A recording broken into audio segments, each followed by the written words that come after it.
Here's everything you might have missed in Andor Episode 7. Welcome back, Cassian Fandors, to our weekly breakdown of Andor. After Aldhani's 11 last week, Episode 7 is all about the aftermath of the heist heard round the galaxy far, far away. We're going to break it all down for you in just a moment, but in order to talk about this in detail, we have to spoil what happens in Andor Episode 7. So if you haven't seen it yet and that worries you, leave now while you still can.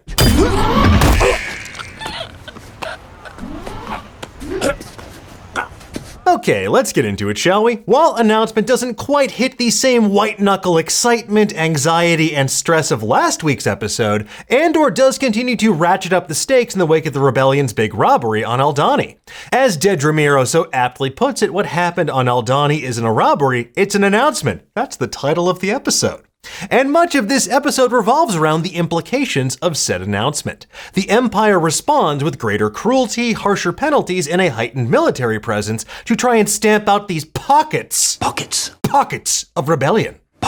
Now, the news is rapidly spreading across the galaxy, airing on the HoloNet as we see in Cyril's mother's apartment. And as we see by the episode's end, it's made its way from Ferrix to Coruscant and beyond. Speaking of Cyril's childhood home, though, in his bedroom you can see that he has action figures of clone troopers, which is just adorable. Once again, Cyril starts his day with a big bowl of blue milk and Grogu puffs. They're for a growing boy. Much like Cassian bristles against a normal existence, so does Cyril. Instead of his dream career in law enforcement, Cyril's staring down the barrel of being a cog in the Imperial bureaucracy. His uncle gets him an interview at the Bureau of Standards, working in the fuel purity department, where he basically sorts the bad numbers from the good numbers like he's on Severance. Except his innie and his outie are probably both space fascists, so that guy. At the Imperial Security Bureau, we learn the extent to which the Empire's responding to the attack on Aldhani. The man delivering these updates may seem familiar, and that's because this is Colonel Wolf Yularen, who first appeared back in A New Hope and later became a recurring character during the Clone Wars. He also went on to work for the ISB, as we see here, where he tried to ferret out traitors in the Senate. Good thing there were none of those, because they definitely wouldn't make bail. I said. He also apparently has Palpatine's ear, mentioning how the Emperor is signing what will become known as the Imperial Emergency Act. This legislation gives the ISB the power to basically act as the secret police that so many fascist empires love to have. And this is basically the Star Wars version of the Patriot Act signed in the wake of 9/11. That legislation expanded law enforcement's ability to surveil citizens, created harsher penalties for crimes classified as terrorism, and granted intelligence agencies far greater resources.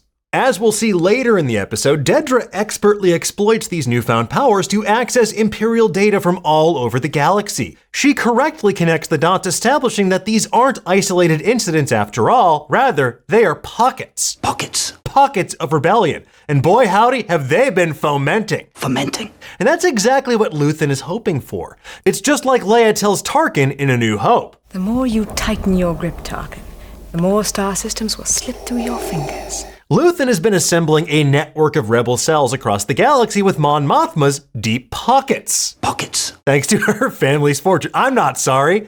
But Luthen's tired of hiding in the shadows. He admits they're trying to make a statement here, and their goal the whole time was to goad the Empire into overreacting. It's a strategy that will bring untold suffering to innocent people. But in Luthen's eyes, it's the only way that people will start waking up to the reality that the Empire is not all-powerful.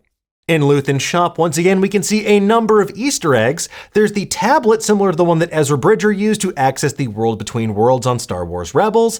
There's the Utapowan monk cudgel harkening back to a planet best known for Obi-Wan Kenobi's infamous greeting. Hello there. We can also see Starkiller's armor from Star Wars The Force Unleashed, what appears to be an anti-ox mask, the type worn by Jedi Master Plo Koon, a Jedi Temple Guard mask, and as many of you pointed out previously, a Gungan war shield. In the back room, once again, you can also spot what appears to be Indiana Jones's whip encased in carbonite. And while Luthen is still on Cloud 9 after the mission's success, loose ends do need to be tied up. Back on Aldhani, Cinta is following her orders. She is lying low, despite the fact that an Imperial Star Destroyer is also flying low over the planet. But Cassian could potentially be a problem for Luthen, so he sends Clea to handle his dirty work. We see just how intense security measures have become. We see a group of stormtroopers standing watch at a train station and a sign in Orbesh reading "Carry your chain code." As you may remember, chain code is a type of hard-coded identification we first learned about on The Mandalorian. The person that Clea goes to meet, though, is a much more posh-looking version of Vel, who correctly guesses that they want Cassian dead. And that's a sentiment shared by many people back on Ferrix who evidently blame Cassian for their fair mining colony now being firmly under Imperial rule. Neither Marva nor Bix seem particularly thrilled to see Cassian, but that's because they mostly know it's not safe for him there. As for Cassian, we get a deeper understanding of his hatred towards the Empire. We find out what exactly happened to Clem, Marva's partner and Cassian's adoptive father. In a flashback, we see when the Empire was first arriving on Ferrix. Clone troopers march down Rick's Road and rabble-rousers rail rebellious refrains at these invading troops. Clem tries to calm them down but winds up getting blamed for this, publicly executed and then left to hang rotting all winter long.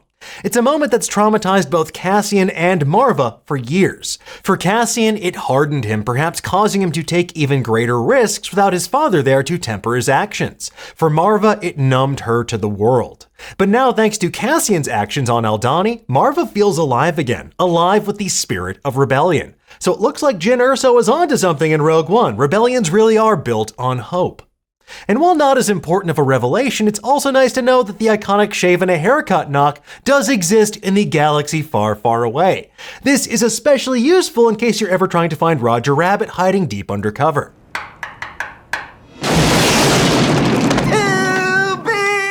Back on Coruscant, Mon Mothma is making Mon Mothmas at her cocktail party. The person she identified as being able to help this nascent rebellion isn't Bail Organa or Princess Leia or anyone that so many of us speculated that it might be.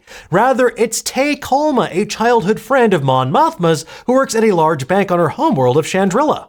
Mon Mothma needs help accessing her family fortune undetected so she can keep funding rebel operations under the guise of a charitable organization.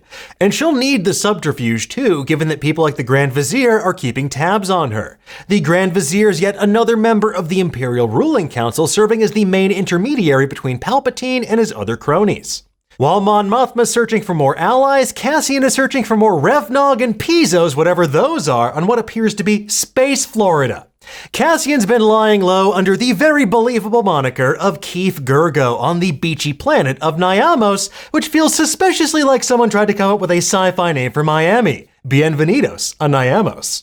It's also a planet under the Imperial yoke, patrolled by shore troopers, the variant we first saw on Scarif in Rogue One. Also, there's Viper probe droids and KX series security droids. Unfortunately, the one that Cassian meets isn't nearly as friendly as K2SO, even though he does want to hang out. No, he means what? And if that wasn't bad enough, Cassian soon learns exactly how much harsher he and the rebels made things for average Joes like Keith Gurgo. In the Imperial Kangaroo Court, we see rap sheets in Aurebesh reading failure to follow Imperial command and anti-Imperial vandalism. As for good old Keith, his card reads assaulting an Imperial officer, a crime that used to get you only 6 months in jail, but now it carries a 6-year sentence in Imperial prison. As we know from his time on Aldhani, Cassian has done hard time before, but I don't expect he'll be locked up for very long. After all, we saw him in the trailers locked up in that white-looking hexagonal prison. But still, it's brutal that no matter where he goes in the galaxy, the Empire finds new way to give Cassian grief. Or should I say, give Keith grief. But as for the question of how he'll escape and if Marva was lying about his sister not really being out there, we'll just have to wait and see. Now, one last detail worth mentioning is the name-dropping of Ord Mantell during the ISB meeting. This was a major hub for the Black Sun crime syndicate during the Clone Wars, and it was also the site of a mission for the Bad Batch during the Imperial era as well. Anyway, folks, there you have it. That's everything we spotted in Andor Episode 7. We'll be back next week with another breakdown of all the details that you might have missed, but for now, tell us, what did you think of this episode? Did you spot anything that we missed? Can I speak now? No! Let us know in the comments below, and for the latest and greatest in the world of pop culture, make sure you stay tuned to Nerdist.com.